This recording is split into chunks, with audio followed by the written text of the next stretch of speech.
Alright people, so welcome to Jumbo IS and welcome to our current affairs lecture series. Now today we are going to cover social issues related current affairs. So all the important news items with respect to social issues in the past 1 week shall be covered in today's lecture.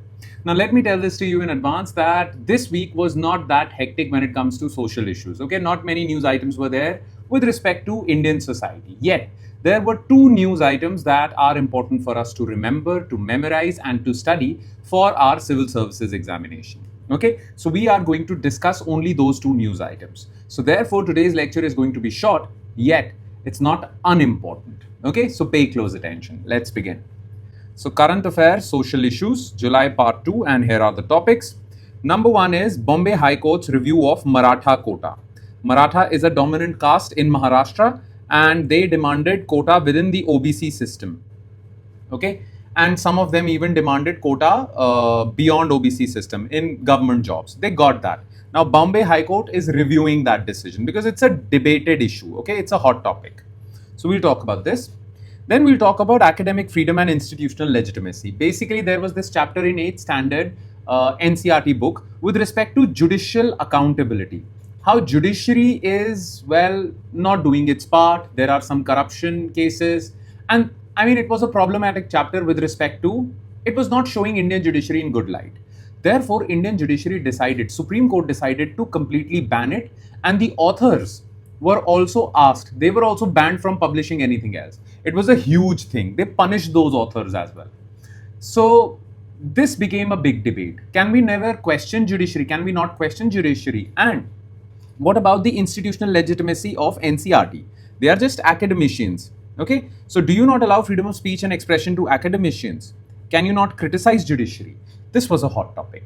So we'll discuss these two items only. So let's start with topic number 1, and that is Bombay High Court's review of Maratha quota. So it's a very simple issue. Okay, you see, the thing is that, well, there was this sociologist, Indian sociologist called M.N. Srinivas. He coined this term called dominant castes. Now, who are these dominant castes? These are the rural landed elites in India's rural landscape. Okay, so in India's rural landscape, there are certain castes that are landed elites. For example, Jat Sikhs in Punjab, Jats in Haryana, Patidars in Gujarat, Marathas in Maharashtra. Okay, in the rural milieu, they are the dominant landed caste. They possess a lot of land. But recently, these castes have been demanding protections, reservations under the OBC quota, saying that they are backward and they are behind and they are demanding reservation. Now, many people are questioning this because they are saying that you are the landed elites. How can you say that you are backward, educationally and culturally backward? And how can you demand reservations? But the catch is that for the past 20, 30 years, rural India is witnessing significant, severe rural distress.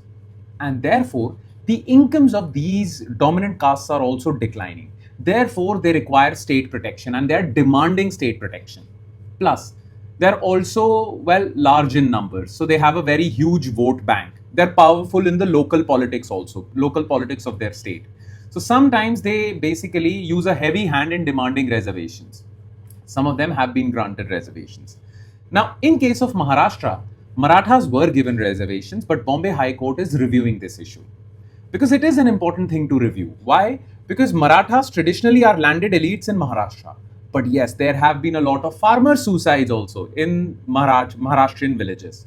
And these farmer suicides, well, people who committed these suicides were Marathas. So their demands are genuine, I mean, as per them. But other communities are saying, well, how can you give reservation to landed elites? So this is a huge question. And it is important for us to understand from Indian polity's perspective as well, not just social perspective. Okay, so let's talk about this. So Bombay High Court's review of Maratha quota. Okay, the paradox occurs when land owning electorally formidable, historically elite caste group actively claim legal status of underprivileged, backward and vulnerable community to secure state mandated affirmative action, that is reservation. Okay, now I told you that this term dominant caste is used for them, right? This term dominant caste was coined by Indian sociologist M.N. Srinivas. So remember this term. Okay, now examples of them, well, Jats in Punjab and Haryana, Patidars in Gujarat, Marathas. in Maharashtra. Okay. Now, what is the issue? What are the socio-economic drivers of this paradox? Earlier, like 50 years back, these communities would have not liked the fact that people are calling them backward. They used to take pride in the fact that they are dominant. Okay. But these days, these people are calling themselves backward and demanding affirmative action, reservations. Now, what are the socio-economic drivers behind this? Number one, agrarian distress, stagnant returns, monsoon dependency, high farmer suicide. Then number two, they were called landed elites because each family, each household had a lot of land. But after successive generation, that land got fragmented. Generational division of rural estates into unviable small plots. So even agriculture is not viable for them. Then jobless growth. There are not enough jobs in the urban areas for them also. So shrinking formal sector, loss of economic leverage outside agriculture. So even if some of their family members choose to get jobs outside agriculture, they don't get that because of lack of jobs in India. So they are facing severe distress. And distress is directly proportional to this demand for reservations. Okay. Now the question is the legal dilemma, the constitutional dilemma. This is the big question. The elite representation challenge. Look, in Maharashtra, Marathas are a dominant caste. Okay. In Marathas, they are not just dominant in rural India. Well, half of the chief ministers of Maharashtra belong to this caste. They are politically dominant. Okay, so they are not just socially dominant, Marathas, they are politically also dominant. So many MLAs, so many MPs, so many chief ministers, so many ministers are from this caste. How can they claim backwardness? But the government, while providing them reservation, has said that just because some people became successful does not mean that the entire community became successful and the entire community is not suffering. Okay, so this is the problem, the elite representation challenge. Okay, so here is the social debate. This is the social problem. That other communities, non-Maratha communities, are saying that these elite people who are politically elite, socially elite, why are you giving them reservation? Okay.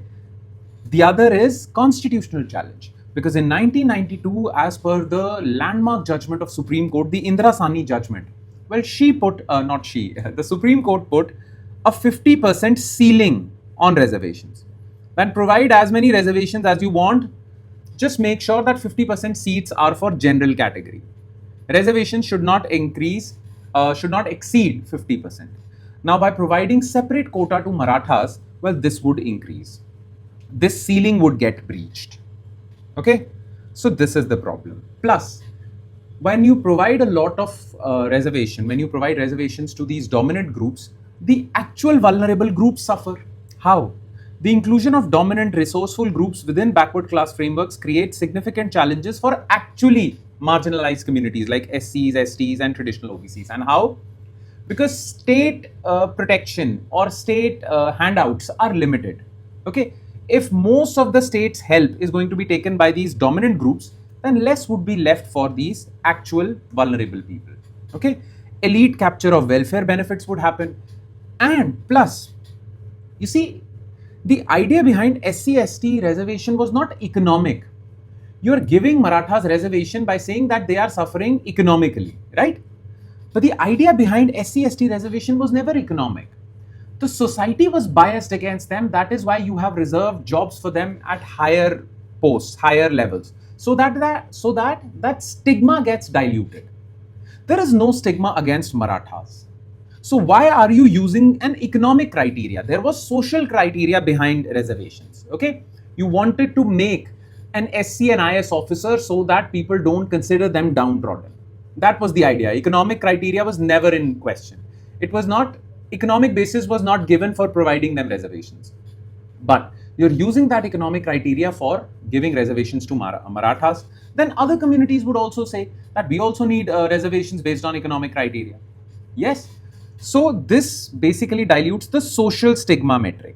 This was the metric used for providing reservations. With Maratha reservation, you are diluting this. Clear?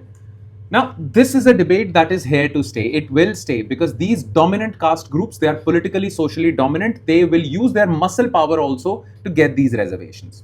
But this is a genuine question as to why should we give them reservations, okay? And this question is going to stay there. Now, how can you resolve this thing? Well, the way forward is, first of all, Structural rural reforms. Do this. Make them economically vibrant. Shifting focus to structural rural reforms. And number 2, scientific subcategorization. Okay. OBCs are given 27% reservation, but you should use subcategorization. Okay. Like in case of Haryana or in some states, there is BCA, BCB. Out of this 27, 12% is for them, then 15% is for them. Use subcategorization. Extremely backward should also be given reservation.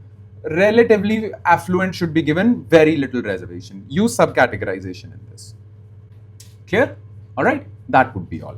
Now let's quickly shift our focus to a very hot debatable topic, and that is academic freedom and institutional legitimacy. Now here's the thing. You see, recently NCERT, there were some authors in NCERT, they published a chapter in 8th standard books of NCERT, and in that, well, judiciary was questioned. There were issues related to judicial accountability. Supreme Court did not like that. So what did they do? They banned that chapter from that book. They deleted that chapter from that book. Okay. Plus the authors who authored that chapter, well, Supreme Court has directed NCERT to not provide them funds for authoring any other chapter. Basically, Supreme Court has blacklisted the authors also. Now, when public pressure grew and when public was heavily criticizing the judiciary took back that order. Okay. Now those authors are not blacklisted, but the chapter is permanently deleted. Okay. So this brings into question, can we not criticize judiciary? Okay. And what about academic freedom for NCERTs or any other educational body? This is heavily debated.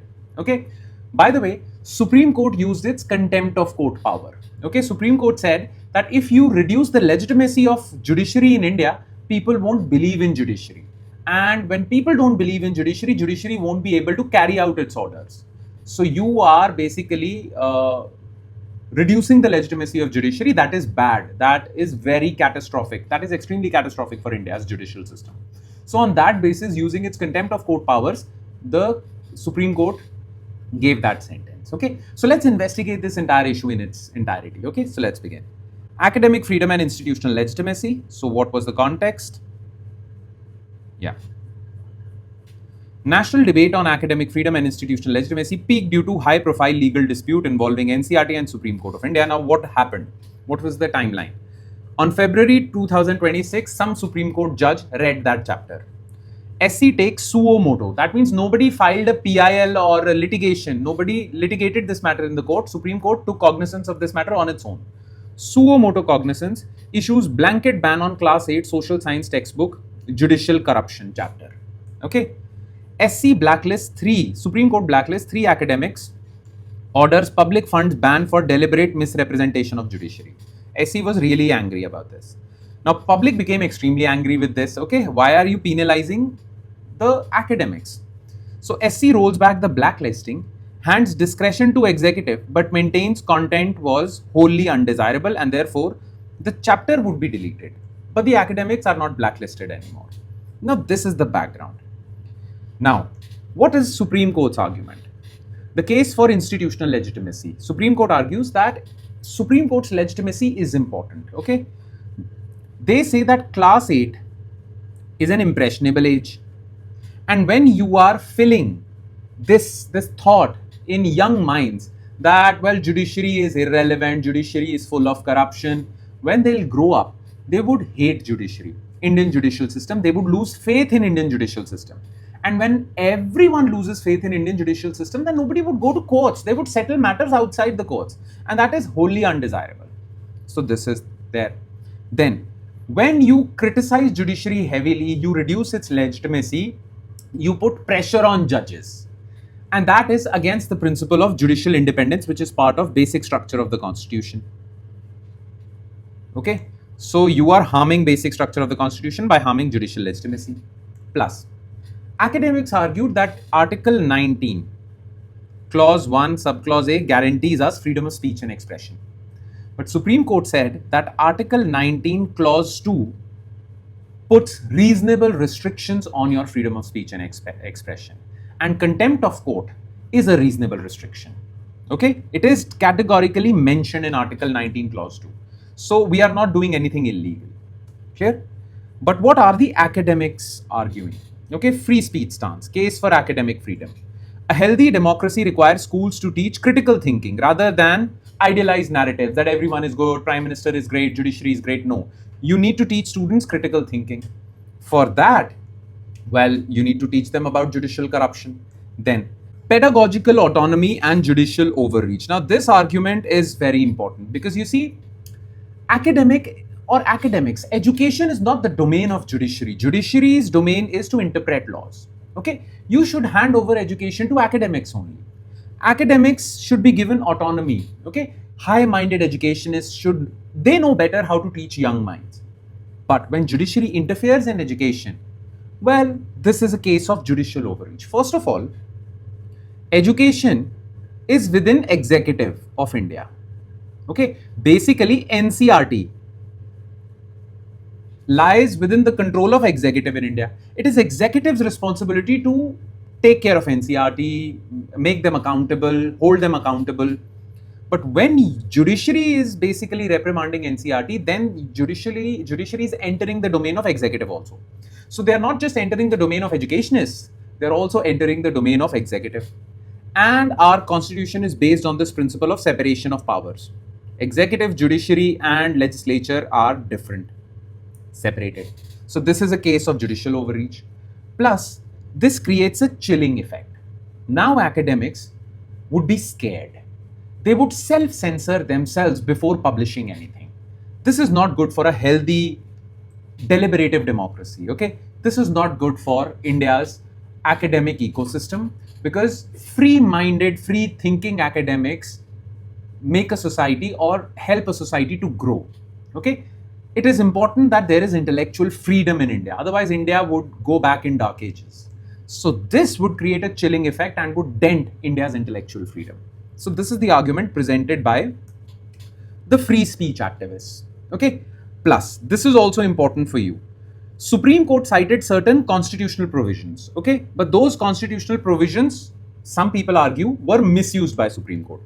For example, people argued that Article 19, it provides freedom of speech and expression, but Supreme Court says there are reasonable restrictions, but people say that these reasonable restrictions are not reasonable, okay? Then Article 129, 215, it allows Supreme Court to punish for contempt of court. But activists are saying that this is not a case for contempt of court, but Supreme Court is saying yes. Then separation of powers, judicial overreach, we have already discussed this.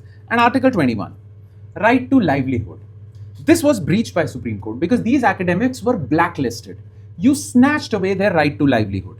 Okay, Article 21 though is right to life, but right to livelihood in a sense is part of right to life. Okay, so this table is important for you if you want to understand the nexus between constitutional provisions and its misuse by judiciary.